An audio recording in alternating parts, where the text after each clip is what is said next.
السلام عليكم ورحمة الله وبركاته. فنية عظيمة جدا، نتائجها عظيمة جدا، بتحقق نتائج مهمة من فنيات تعديل السلوك، إلا إنها ما تنفعش مع كل الأطفال وما تنفعش مع كل السلوكيات. فنية التجاهل فنية كويسة لكن ما تنفعش مع كل الأطفال. يعني مثلا الطفل اللي هو العنيف ما ينفعش معاه تجاهل، الطفل العنيد ما ينفعش معاه تجاهل، الطفل اللي ما بيسمعش الكلام ما ينفعش معاه تجاهل، الطفل اللي بيضرب ما ينفعش معاه تجاهل، الطفل اللي بيشتم ما ينفعش معاه تجاهل. لكن ينفع معاه عقاب، ينفع معاه تكلفة الاستجابة، ينفع معاه ان انا اعمل اي فنية من فنيات تعديل السلوك الا التجاهل. طيب التجاهل حلو مع مين؟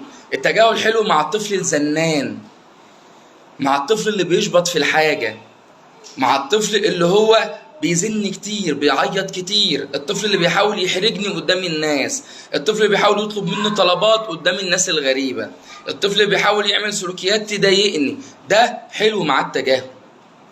مرة واثنين وثلاثة وعشرة مع فنيات التجاهل، ان انا ما اديهوش اي انطباع ان انا زعلان او ان انا مبسوط، من غير ما ازعق، من غير ما اضرب، التجاهل هيجيب نتيجة معاه.